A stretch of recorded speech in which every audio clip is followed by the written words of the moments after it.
오늘 우리에게 주시는 말씀 함께 보겠습니다. 요한복음 2장 13절에서 16절의 말씀입니다.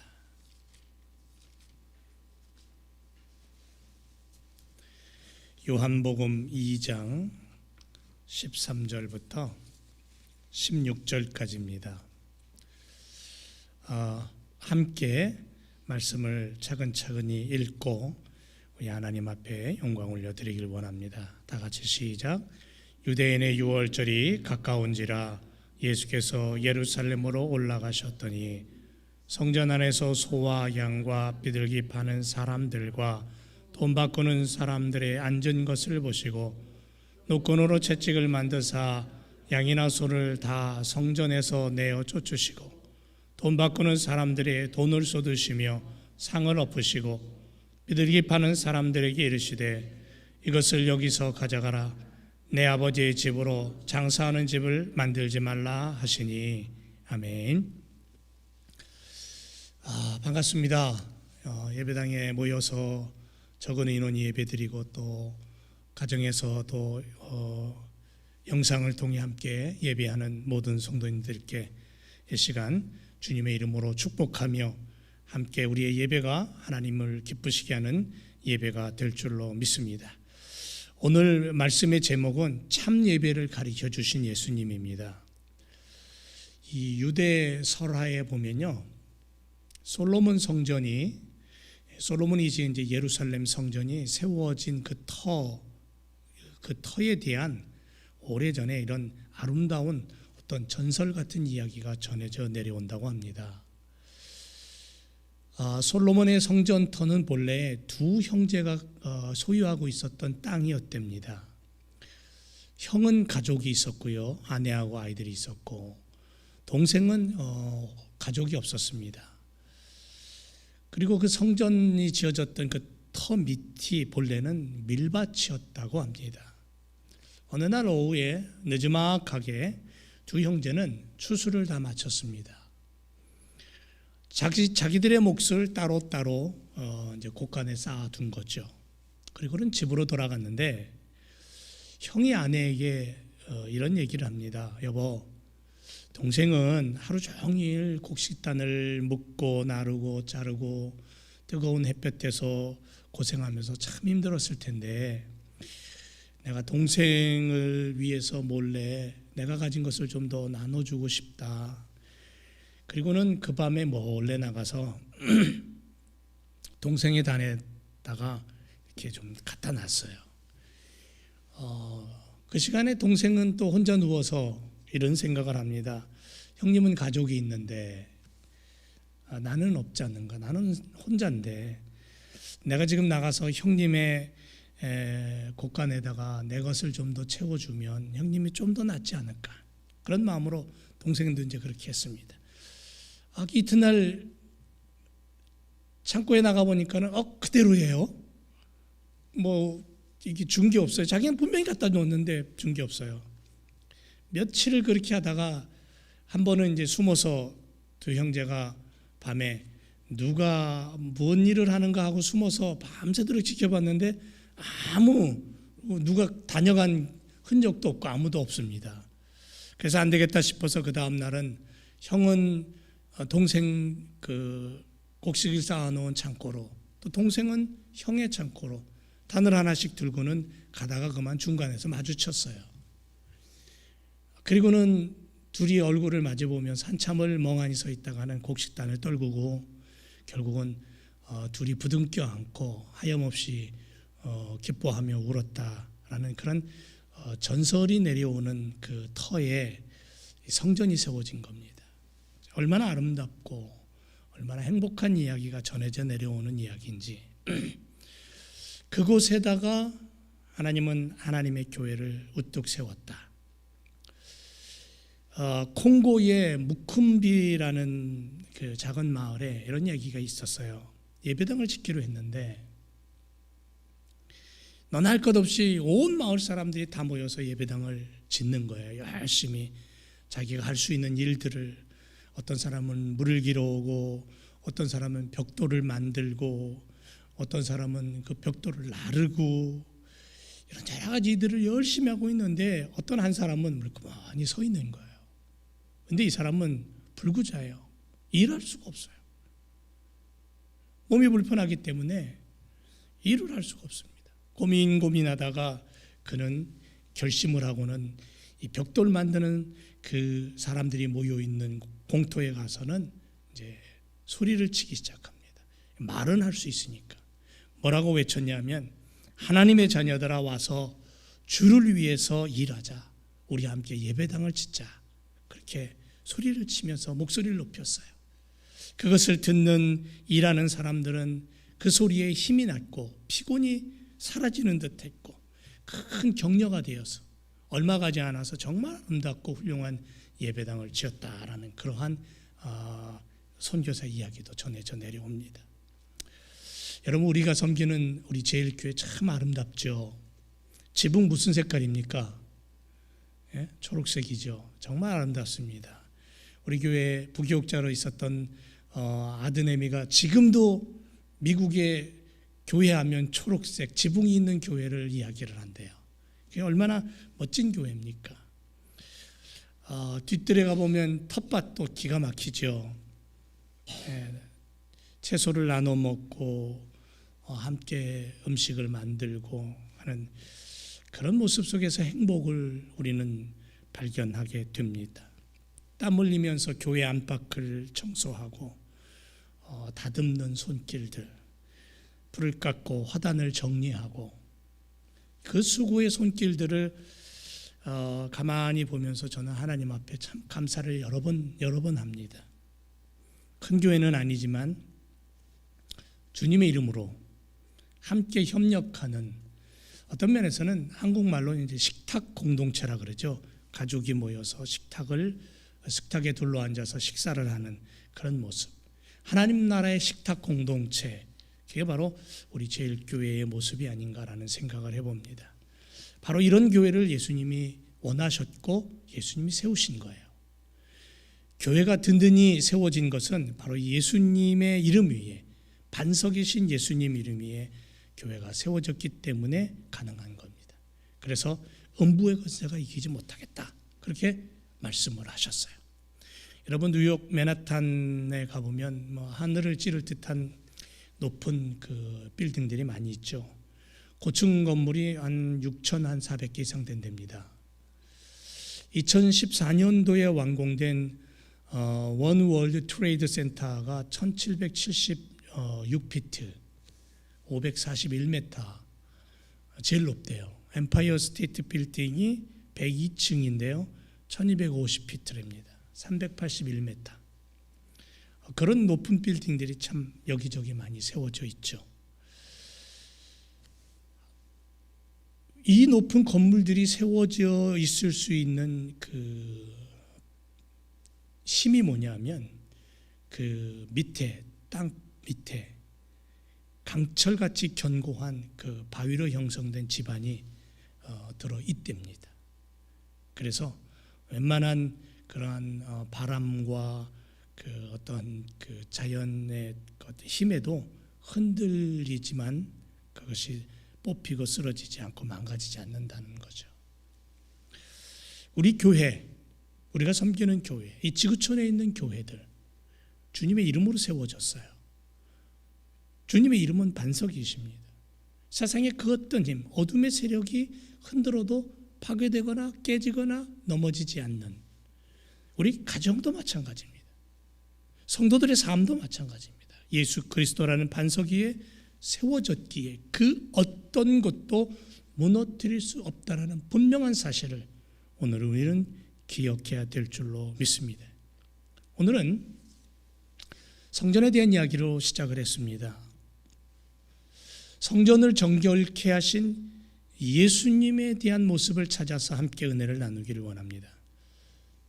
지난 시간에 가나 혼인잔치에서 물이 포도주로 완전히 질적인 변화를 이루는 그러한 놀라운 기적을 행하신 예수님입니다. 그리고 그 가정에 이제 새 출발하는 이 가정의 행복을 나누어 주셨고, 하나님 나라의 축복이 무엇인가를 성령을 부으셔서 충만하게 채워주시고 맛보게 하신 바로 그 예수님의 손길을 우리는 보았습니다. 제자들이 그것을 보고 예수님을 믿었고요. 이제는 예수님이 유월절 성전에 들어가십니다. 유월절에 성전에 들어가서 하나님 나라를 선포하십니다. 또 다른 예수님의 마음 속에 들어있는 그 강력한 소원, 그게 이제 오늘 본문에서 드러나는 거죠.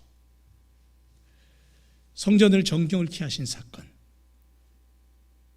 성전 청결 사건은 참된 교회의 길이 뭐냐, 참된 예배의 길이 어떤 것이냐 하는 것을 우리들에게 가르쳐 주신 거예요. 그러니까 천국 백성이 추구해야 될 모습이죠. 여러분, 유대 종교 지도자들은 자기들의 목적, 그것을 달성하기 위해서, 자신들의 이익을 위해서 하나님이 만들어 놓으신 유월절을 유대인의 유월절로 바꿔버렸어요. 유월절이 출애굽 사건에서 생겨난 거잖아요.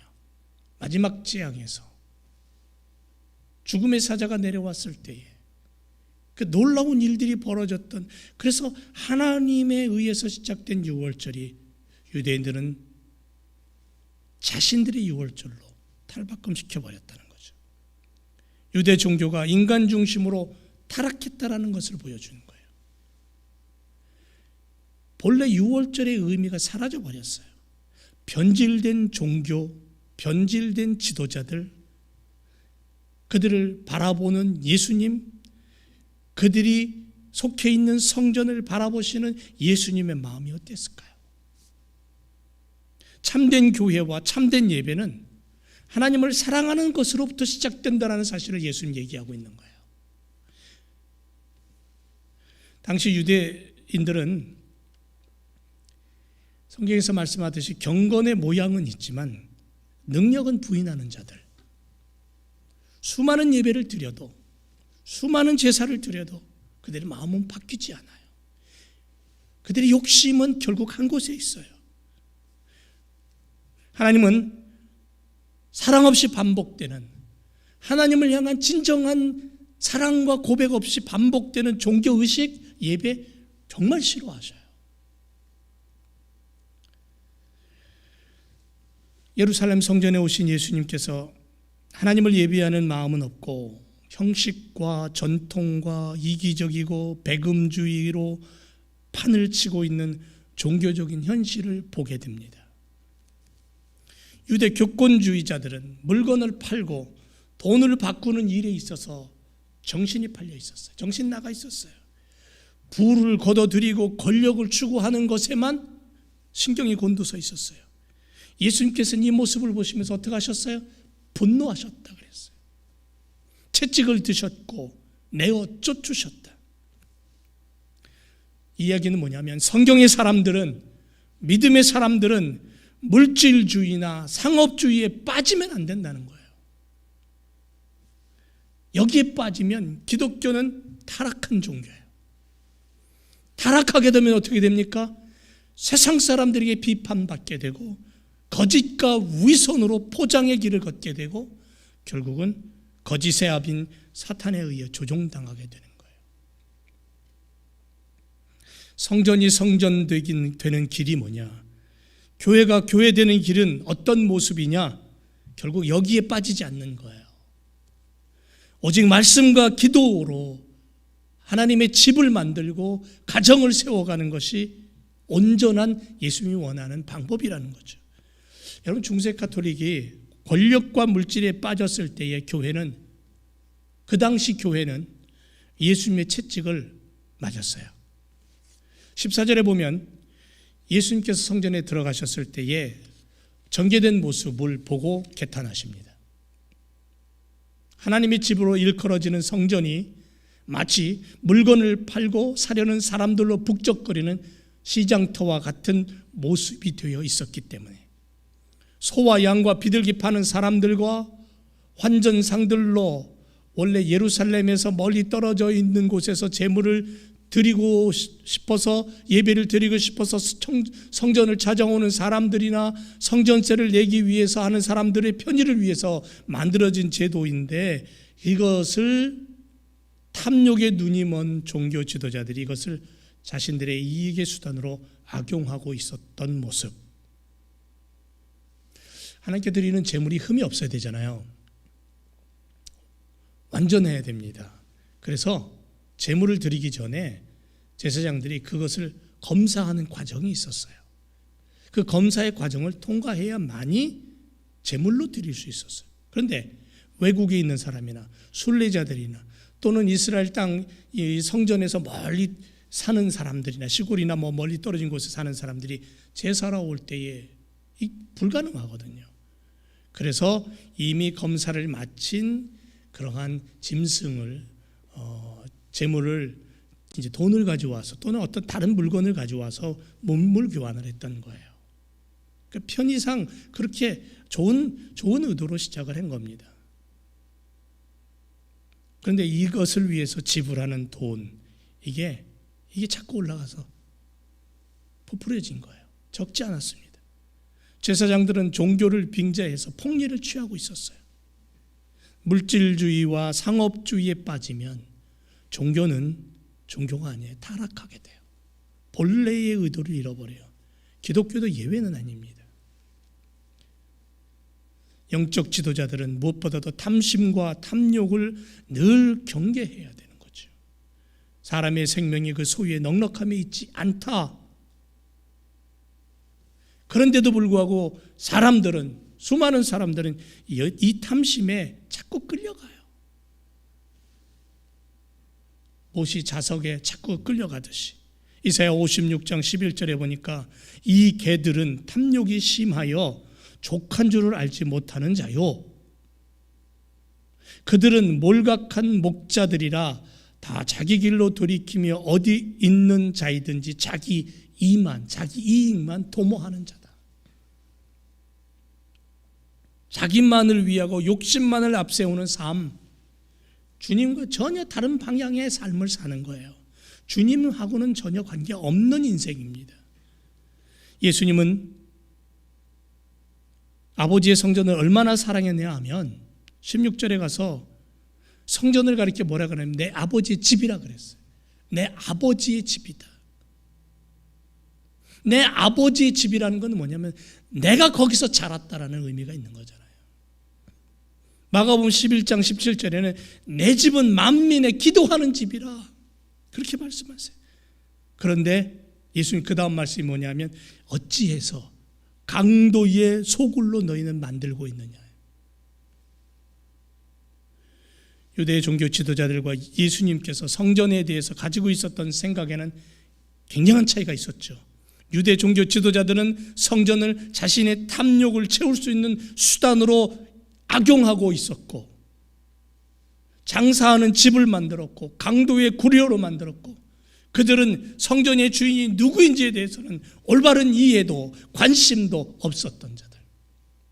그들은 다만 어떻게 하든지 더 많은 사람들이 성전에 모여들도록 만들었고, 사람들이 모여들면 자신들에게 돌아오는 부와 힘이 축적된다는 것을 계산했던 그러한 사람들이었다는 거죠.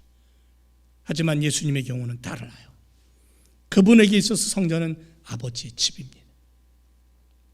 이전을 거룩하게 보존하고 그것을 거룩하게 하나님 앞에 올려드리기를 애썼던 강력한 사랑의 마음이 들어있었던 분이 예수님의 마음이에요. 아버지의 집이 불의한 자들로 인해서 더럽혀지는 것을 보고도 아무런 행동도 취하지 않는다면 아마도 자식이 아니겠죠. 아버지가 길거리에서 엉뚱한 사람에게 매를 맞고 있는데 그것 지나가다가 본 아들이 가만히 있겠습니까? 아무리 힘이 없어도 달라들겠죠. 예수님께서는 아버지의 집 맡은 아들로서 성전을 더럽히는 행위를 그냥 보고 계시지 않았어요. 막아 쓰셨어요.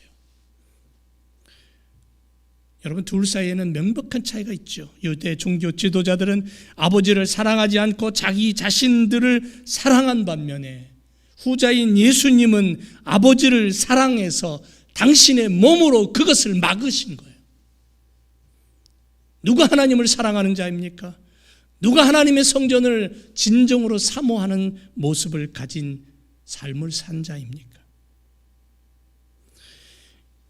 애굽에 430년 만에 이스라엘은 노예에서 해방되어 탈출을 합니다. 광야에 들어섰을 때 그들은 애굽을 그리워하며 하나님을 원망합니다. 어느 날 하나님은 모세에게 말합니다. 저들을 내가 다 죽이고 너로 하여금 나의 나라를 세우겠다고 분노하십니다. 그때 모세는 어떻게 합니까? 하나님을 막아섭니다. 어떻게 감히 인간이 하나님을 막아섭니까? 시내산에 하나님이 임재했을 때 그 광경을 성경으로만 읽어도 두려움과 공포가 밀려올 정도로 엄청난 능력과 권능의 하나님이에요. 그 하나님을 막아섭니다. 안 됩니다, 하나님. 하나님의 나라를 사랑하고 하나님을 사랑하는 모습 아닌가요? 하나님은 그 광야에서 조그마한 성막을 만들게 하시고 거기 와서 거하십니다. 그 성막에서 구름 기둥과 불 기둥이 솟아나고 그들을 광야 40년 동안 인도해 갑니다. 그리고 나서 처음으로 멋진 하나님의 집이 세워져요. 솔로몬, 다윗이 마음먹은 것이고 다윗이 준비한 그것이 솔로몬에게 와서 예루살렘 성전이 처음으로 지어집니다. 하나님의 집입니다. 봉헌식 때에 하나님 얼마나 기쁘셨으면요, 하나님의 임재가 구름으로 가득해서 하나님의 영광이 가득해서 감히 얼굴을 들을 수 없을 정도로 그렇게 하나님이 좋아하셨어요. 그리고 초대교회가 세워지고 예수님 십자가 보혈로 하나님의 집이 새로워졌고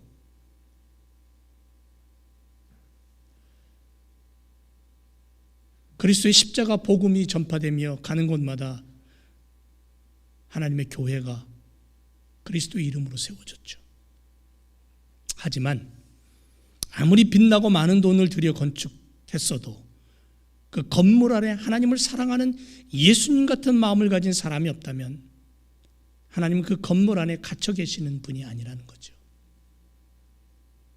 예루살렘 성전이 돌 위에 돌 하나도 남기지 않고 무너졌던 역사적인 사건을 우리는 기억합니다. 전능하신 하나님 아버지는 사랑하는 자녀들이 그 사랑을 가지고 모여서 경배와 찬양을 드리는 그 장소 안에 하나님 스스로를 가두셔서 사랑하는 자녀들과 함께하기를 원하시는 거예요. 여러분, 우리 교회에 주의 성령이 임하고 주님이 이 제단을 지키시는 이유는 뭐냐면 하나님을 사랑하는 백성들이 이 안에서 하나님을 부르고 있기에 하나님도 여기 함께 하시는 거예요. 주를 사랑하는 성도들은 그래서 예외 없이 성전을 사랑해요. 비록 건물이지만 그것을 사랑하고 돌보고 아끼는 거예요.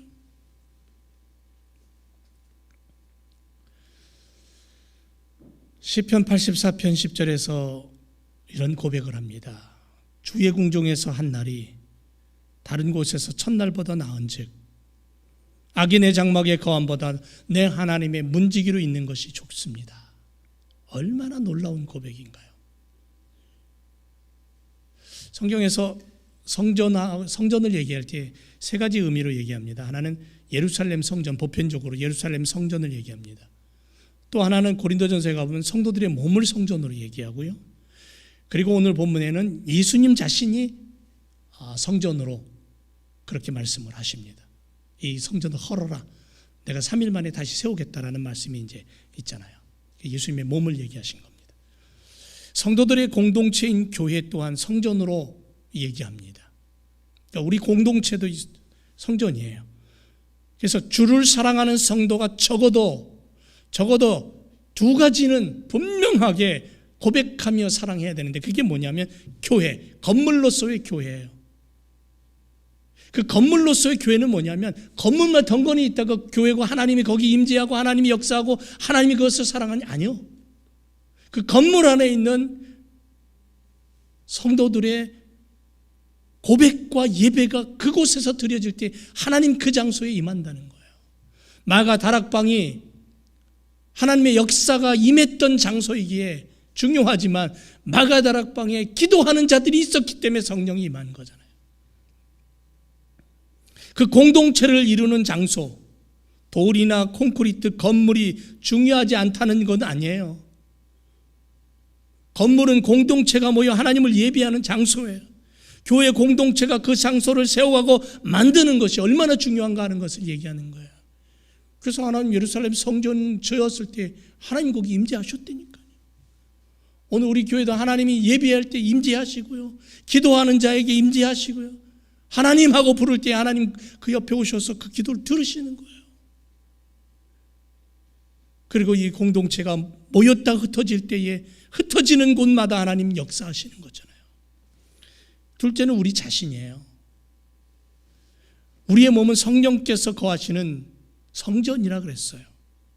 예수님 머리 되시고 교회를 구성하고 있는 공동체의 성도들이 각 지체와 마디라면 그 마디마디가 공동체를 떠나 흩어져 나의 삶을 살아갈 때에는 그것이 내 삶이 결국은 성전된 삶으로 살아가야 된다는 거죠. 그래서 중요한 게 뭐냐면 속되고 깨끗지 아니하고 더럽고 악하고 추한 것을 우리는 멀리해야 된다는 거예요. 밀어내야 된다는 거예요. 고린도전서 6장 19절에 너희 몸은 너희가 하나님께로부터 받은 바 너희 가운데 계신 성령의 전인 줄을 알지 못하느냐.